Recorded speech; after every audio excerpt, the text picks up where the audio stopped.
How you going, people? We're talking about taking a shrink psych test, fooling the crazy educated psychologists. Because I know I fooled them like 7 or 8 times. I don't know how many times I took a shrink. So this is like the number 3 of the series of getting hired by a cop. We talked about the application process, then we talked about the lie detector, and then after the lie detector, now we're in the background process, and now you're going to go to your shrink.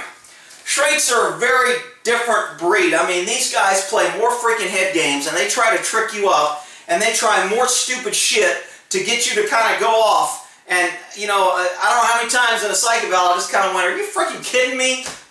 Why the fuck are we wasting this time on this bullshit? But you got to show restraint, and you got to play, and you got to sit there nice and straight and act like nothing bothers you, and talk about things, and whatever. So, when you go to a psych eval, usually I think it's a 2 or 4 hour in the morning, and then, or maybe it's like 2 hour in the morning and 2 in the afternoon. What happens is you show up early in the morning, and you take your written test. And your written test consists of like the MMPI or the CPI. MMPI is multi-faceted personality, some shit. MMPI, if you look it up, I think that's the initials. But it's a psych test that pretty much is standard. And it's like, I want to say 600 questions. And the questions are all true or false. And I don't remember if there's some multiple choice in there or not. I think they're mostly just true or false. But you have to go down, and a lot of the questions are asked twice. A lot of the questions are asked in different orders. So it's like, do you hate dogs? No. And then you go down, go down, go down, down. And in the middle of here, are dogs nice? No. Well, wait a minute. You don't hate dogs, but they're not nice. So that the computer is going to pick up, so they have all these cross-check questions that they ask several different ways. Okay, do you like women? Are women nice?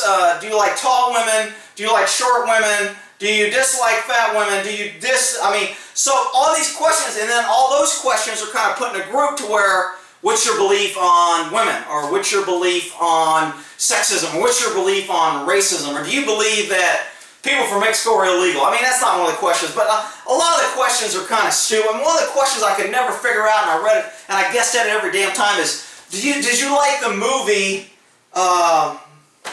shit. The hell's the name of that damn movie?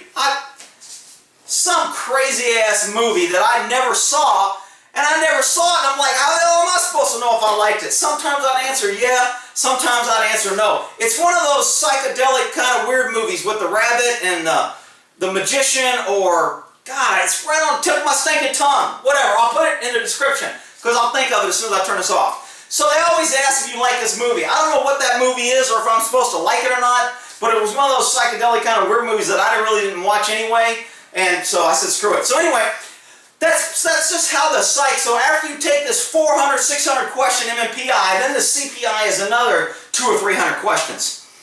And what the reason they ask you the questions differently and they're mixed in is because if you answer it the first one way, and then you answer it a second later, they think you're being deceptive. You're not being honest in what you're saying. And one of the questions was always, do you think people are out to get you? Do you think people are following you? Do you think people are watching you?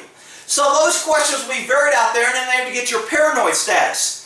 And I remember the last one I took, because when I turned that DA in, the DA tried to win, oh, he's crazy, he's making this shit up, he's lying, I didn't try to hide anything. Send him to a shrink eval, because we can get the psych, because they're paying him, and the shrink works for him, and the shrink doesn't want to lose the business of this person. So when they send somebody down, they go, hey man, we really don't want this guy, can you not pass him so we can get rid of him?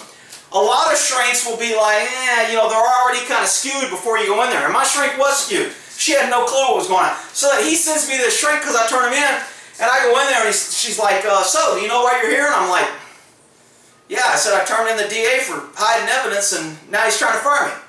She's like, what? I said, that's why I'm here. She goes, that's not what they told me. I go, what did they tell you? And she had this stack on her desk, and they were like, well, they said that you kind of causing problems and you're not getting along, you're not a team player, and they're not sure you should be a cop. I'm like, they didn't say anything in there about him in this big fight with the DA, and he's trying to fire me because he was trying to hide evidence on a death penalty case, and I didn't want to go along with it, and I turned him into the state attorney general. She goes, no, they didn't mention that. I go, no shit. So she was like shocked. So she was really leading this one way when I walked in there and after she talked to me, because she doesn't talk to you before you take the test. So when I'm taking this test, it puts in there, do you think people are after you? And I put, yeah. I always answer no because I don't think people are after me. But in this case, absolutely they were fucking doing search for us on my phone. They were searching my cubicle. They were calling people from freaking the academy that trying to find people in the military to say something bad about me. I mean, they were calling everybody trying to get anything to discredit me. And I was like, hell yeah, they're after me. So I did. So when I go in there and I tell her this, she's like, holy shit. So then she looks like she's going to actually do an interview to try to figure out what's going on. She goes, you know, your test says you're paranoid. I said, yeah, I know. I said, that's because of the questions, and I labeled them off. You know, do you think people are following you? Do you think people are after you? I said, they are following me. They're tagging me. They're tracking me. They've got my cell phone. They went through my computer. They tried to get my passwords. They hacked one of my documents and to see what I was writing about. I said, they searched my cubicle and took all my shit. I go, yeah, I think they're after me. I said, I know it sounds paranoid, but I said, it's not paranoid if it's true. And she was just shaking her head. So she got an education from my side, and of course she passed me, and she sent back and goes, he's fine, he can go back to work. So the agency was like, shit, now we gotta find another way to try to get rid of him. But anyway, so that was the last time I went on. But most of the shrinks, when you go in there, they want to play these games. I remember this one shrink would always, you'd walk in, their desk was right here, and there'd be a chair over there, a chair over here, and a chair over here. And they wanted to see where you would sit in. So when you walked in, he would open the door and go, have a seat. And he'd walk to his desk. So you're kind of standing here like, well, if I sit over here, I'm facing this way, it's not really in front of him. And if I'm over there, I'm not, you know, and this chair's in a corner, kind of facing the corner. So should I turn the chair around? Should I rearrange this? Where does he want me to sit? And you can handle that a lot of ways. You can ask him, where would you like me to sit? Do you mind if I move the furniture? You can just, I think I just grabbed a chair and I drug it in front of the desk and I sat down. But I mean, you could have asked, and that he might have been like, you know what, I'm confused on where you want me to sit. Do you want me to sit in some specific area? You could have put it as a question to him and let him give you. I mean, so they're always trying to trick you up. A couple guys will get in there and try to get in a pissing contest with you. They'll try to jack you up and say, well, isn't it true that you like this and you don't like this? And I was like, look, you know, I am who I am, and you know, it's a head game for about an hour to 2 hours, because after you take the test in the morning, the shrink gets to review all that comes out, and then they bring you in, they do a few more tests. I mean, they'll sit you down, they'll show you a picture and say what's missing. And it'll be like a little hand-drawn car, and it won't have any doorknobs on it. And I guess you're supposed to see that it's missing doorknobs. And I think it might have been missing a radio antenna, or maybe it's not missing an antenna. I said it was missing an antenna. It was in the windshield. But then they show you a frog with 3 legs. Go, what's wrong with this picture? And you're kind of looking, it's kind of blending out. Oh, he's missing a leg. So, you know, and I think I did the ink spots once. I never really got that, you know, but, you know, they'll pull out a few of these little tests. Oh yeah, the numbers thing. They'll say, I want you to count backwards in increments of 7 from 126 to 33.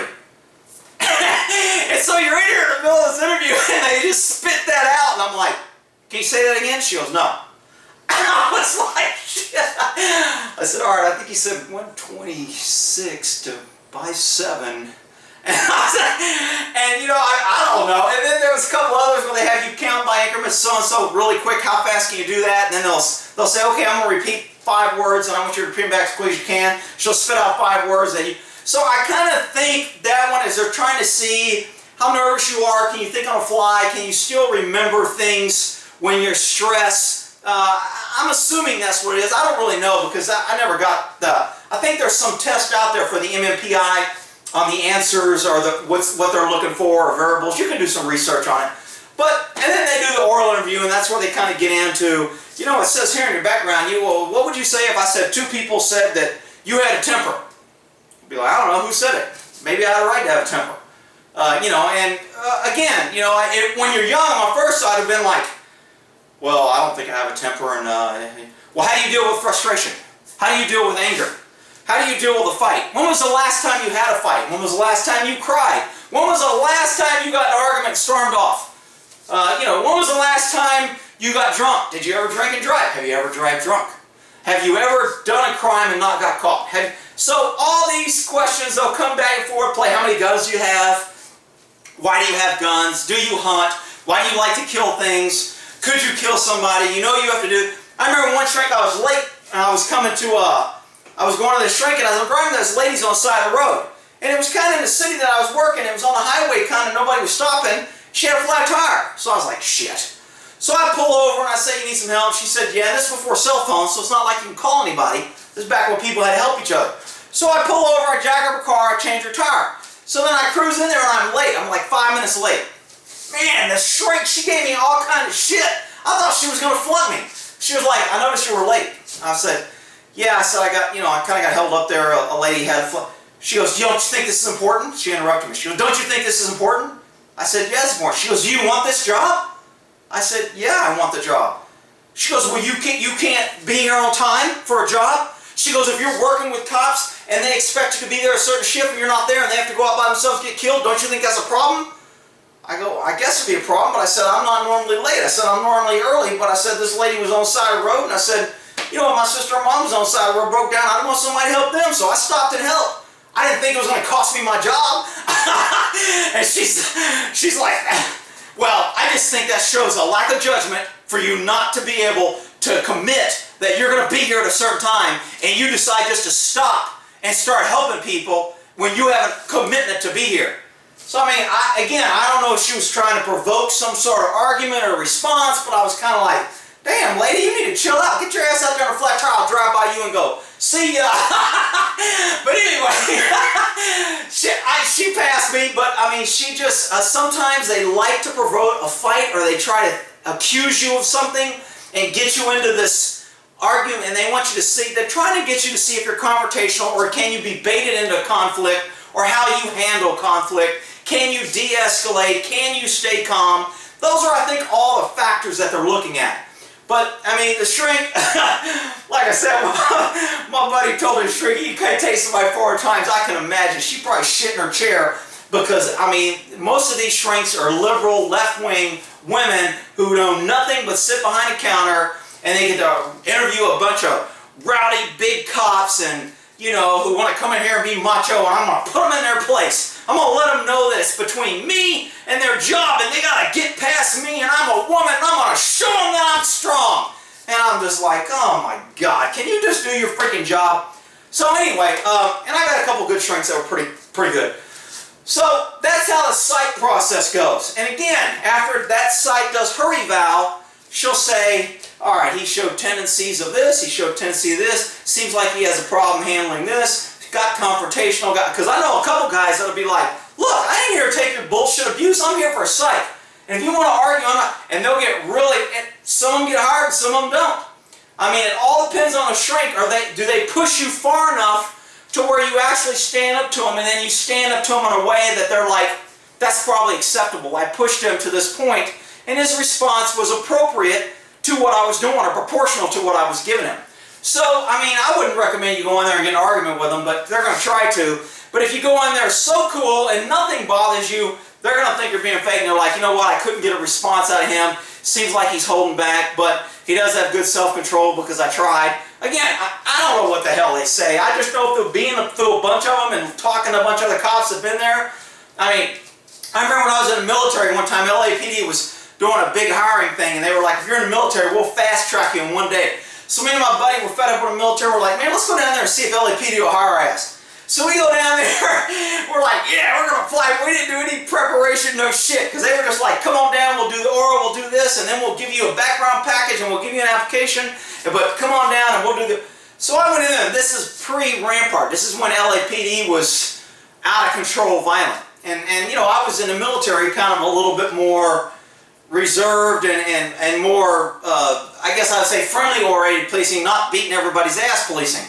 So I went down to LA and these 3 cops in there, and they give me this scenario of, hey, you're in a ballpark, you're at the LA Dodger game, and somebody pulls out, starts fighting, and you got a gun and you're an LAP police officer. What do you do? So I tried to give the politically correct response, like, well, you know, I don't have a radio, so I can't really call it in, and he doesn't know I'm a cop, so I really don't want to pull a gun and have the cops come up and end up shooting me because I've got a gun. and you know, if he pulls a knife, if he hasn't killed anybody yet, I'm probably just going to be a good witness. Man, one of the dudes freaking on the board is like, get the fuck out of here. We don't need a bunch of pussies on this department. If you're goddamn gun, you got a gun and you're not going to do anything, get out of here. And I was like, what the? So I got booted out of that oral interview about that quick. My buddy, he did something else. He made it through the oral, but then the next step, they had a shrink or somebody there talking to him. He got in a fight with them, and they kicked him out. So we both ended up driving back, stayed in the Air Force, and shit said, well, that shit didn't work out. We had a plan, but it didn't go as planned. So that's talking about shrinks and psych evals and shit like that. You know, in the military, I don't know what my time is. Let me see if I can get to the military, because the military shrinks are a little bit different. Oh shit, I never started this. I better not be over 15 minutes. I'm gonna freaking have to post this on my horse channel and get shit.